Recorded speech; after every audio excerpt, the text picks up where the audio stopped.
વડોદરા પાલિકામાં અનેકવિધ કારણોસર આવતા અરજદારો દ્વારા બોગસ બર્થ સર્ટિફિકેટનો ઉપયોગ કરવામાં આવતો હોવાની ઘટના વીતેલા કેટલાય દિવસોથી સમયાંતરે સામે આવી છે। આ સિલસિલો આજે પણ ચાલુ રહ્યો છે। વડોદરા પાલિકાની દક્ષિણ ઝોનમાં વોર્ડ નંબર 17ની કચેરીમાં સવારે આવેલા અરજદારે બોગસ બર્થ સર્ટિફિકેટ રજૂ કરતા પકડાઈ ગયું હતું। બાદમાં સ્થાનિક પોલીસને જાણ કરતા તેઓ તુરંત દોડી આવ્યા અને બોગસ સર્ટિફિકેટ રજૂ કરનારની અટકાયત કરવામાં આવી। પાલિકાના અધિકારી શમિક જોશીએ મીડિયા સાથેની વાતમાં જણાવ્યું કે સવારે યોગ દિવસની ઉજવણી પતી ત્યાં મને ઓપરેટરનો ફોન આવ્યો અને મને ફોનમાં મોકલવામાં આવેલું સર્ટિફિકેટ તપાસવા જણાવ્યું। અમારા દ્વારા ડોક્યુમેન્ટ વેરિફિકેશનની પ્રક્રિયા સઘન કરી દેવામાં આવી છે। તપાસતા અમને આશ્ચર્ય થયું કે સર્ટિફિકેટ પર વીએમસીનો બનાવટી લોગો હતો અને ખોટો નંબર પણ દર્શાવવામાં આવ્યો હતો। જો કે નીચેના ભાગે વિશાખાપટ્ટનમનો ઉલ્લેખ કરવામાં આવ્યો છે। આ વ્યક્તિ વડોદરા ખાતેના વડદલામાં રહે છે અને આ બંને સ્થળો એકબીજાથી દૂર આવેલા છે। સર્ટિફિકેટ લઈને આવનાર અરજદારે જણાવ્યું કે તેમના ગામમાં કોઈ કેમ્પ આવ્યો હતો, તેમાંથી તેમણે દુકાનમાંથી કઢાવ્યું। અત્યાર સુધીમાં 6ઠ્ઠો કેસ પકડાયો છે। આ ખૂબ ગંભીર વિષય છે। પોલીસ ખાતાએ ગંભીરતાથી આ મામલાની તપાસ કરવી પડશે। આ દેશની સુરક્ષાનો મામલો છે। ખૂબ જ દુઃખ પણ થાય છે, અકળામણ પણ થાય છે, આકુરતા વ્યાકુરતા શબ્દો પણ હવે ઓછા પડે એવું થઈ ગયું છે।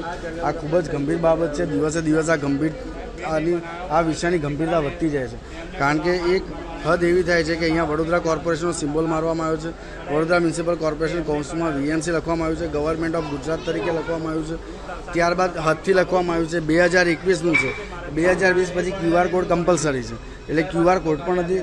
સૌથી આઘાતજનક અને આશ્ચર્યની વસ્તુ એ છે કે નીચે ગ્રેટર વિશાખાપટ્ટનમ મ્યુનિસિપલ કોર્પોરેશન એટલે વીએમસી અને નીચે વેબસાઇટ GVMC, એટલે આખું એક વિચિત્ર કહી શકાય એવું એક ખોટું બર્થ સર્ટિફિકેટ રજૂ કરવામાં આવ્યું છે। એટલે હવે પોલીસ ખાતા તરફથી હવે ગંભીરતાથી એની તપાસ કરવામાં આવે અને અમે એ જ અમારી કોર્પોરેશન વતી વિનંતી છે। આપણે પોલીસને જાણ કરી છે, મકરપુરામાં જ લાગે છે। ગઈકાલે પણ આપણે મકરપુરામાં જ આ ફરિયાદ નોંધાવી તો ગઈકાલે વોર્ડ નંબર 19માંથી આવ્યું હતું, આજે વોર્ડ નંબર 17માંથી પકડાયું છે।